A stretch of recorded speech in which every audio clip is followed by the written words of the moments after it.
Hi guys, Doug Schmidt with Equity Builders coming to you again with more tips and tricks. Today we're going to talk about metal roofing. We've got a big house behind us with a big beautiful red metal roof. We got a lot of do-it-yourselfers that are asking all the time, can I do this myself? It looks really easy. Looking at some YouTube videos and you think you can do it? Indeed you can. There's not a lot of difficulty about putting on a metal roof as long as you understand the ABCs of what you're doing. Let me describe a little bit today. Obviously, when you're dealing with metal, it's very easy to cut yourself, lots of sharp edges on the metal. So you definitely need a pair of gloves that are not just impact resistant, but are gonna keep you from cutting your hands here. Wearing something like this is definitely a must when you're working with metal. I'm gonna do this with just my normal glasses on. Obviously, you're gonna want some goggles as well. Safety goggles are always wise when you're working with any type of construction. One of the big things you're going to need on cutting metal is a good pair of shears that's made for metal. They work just like scissors, although you can take a heavy gauge metal like that, 29 gauge, 26 gauge, whatever you're working with, and it'll cut right through it just like your scissors will cut with paper. They also make an attachment for a cordless drill that's really handy that will do your snipping for you just by pulling the trigger.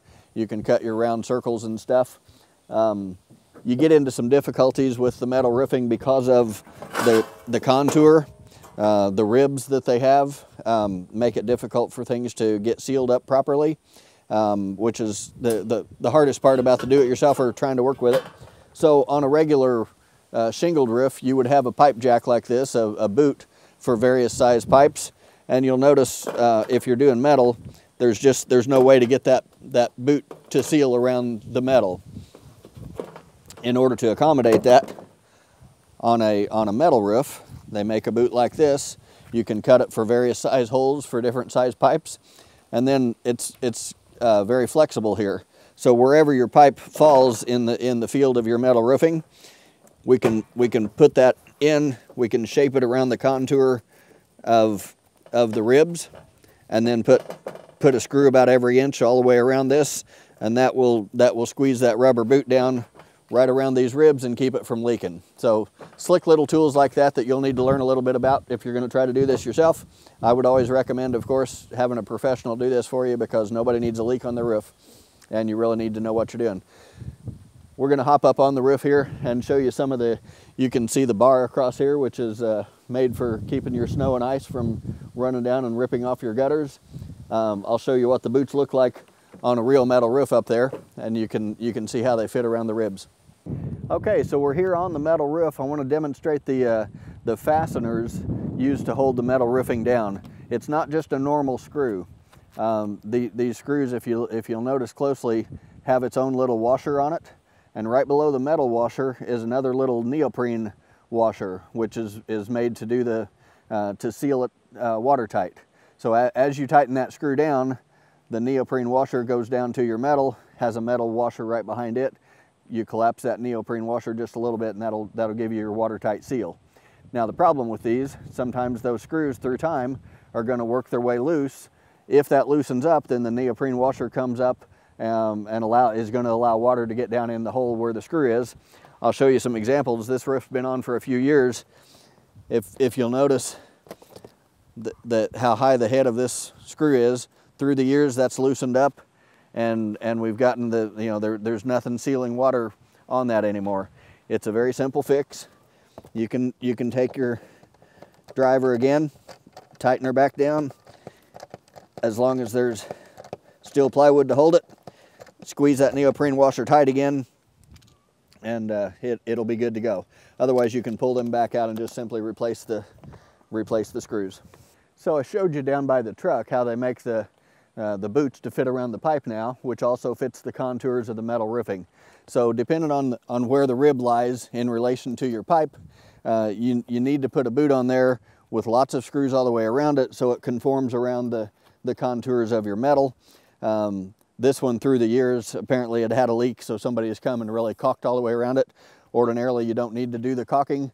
Those boots themselves will fit tightly enough around the metal to keep it sealed up and keep it leak-free.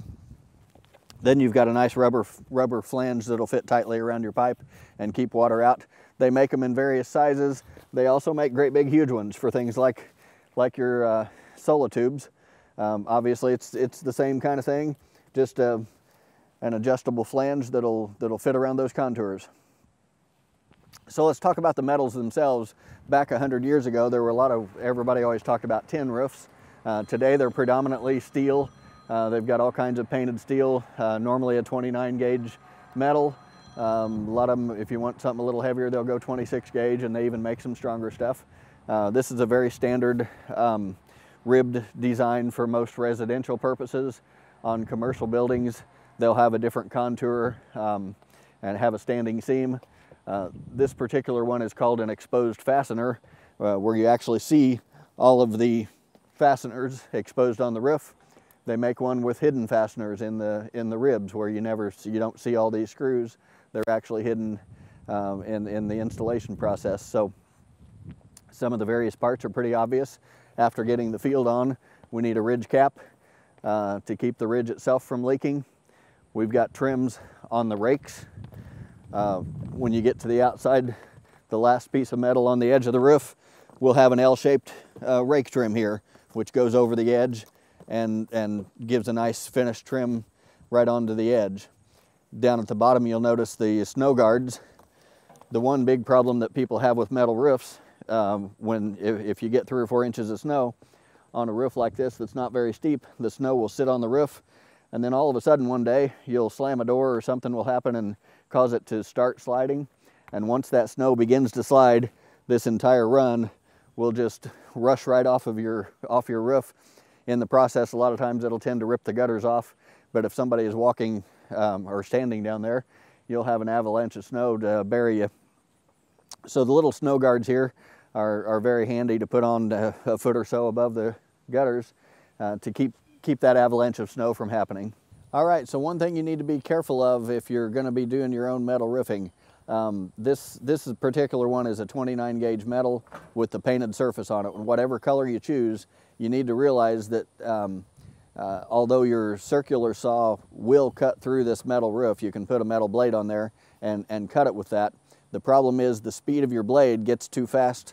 It'll create too much heat on this metal to where the paint itself is going to be damaged, and through a couple of more years, you'll end up with a lot of rust on your metal roof that you don't want. So in order to eliminate the heat getting too great, always use some snips. It's a little bit slower, but given the size, the scope of your project, it's not going to add that much time to it. Use your snips to cut off your metal roofing. It'll cut it very easily. You can cut round circles for your pipes or anything that you need to, your vents or anything that you need to cut around. Don't do it like I am. Always make sure you wear your gloves. It's very easy to cut yourself on the metal roofing if you don't have some protective gloves on. But you don't want to use the high speed of a skill saw or any type of circular saw, or because it'll create too much heat. And although it'll look fine the day you're done, a year or two later you're going to end up with some rust built up there. I'll show you one of those here in a couple of days. We're going to be repairing one that has that rust problem. Okay, so the snips make it very easy. Cutting around these ribs sometimes is a little more difficult, but you'll notice they'll make the contour. You can cut.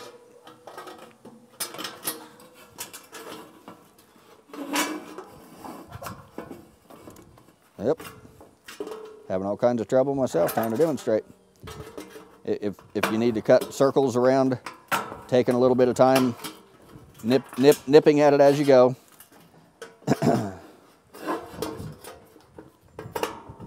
You can cut up and over the ribs as well.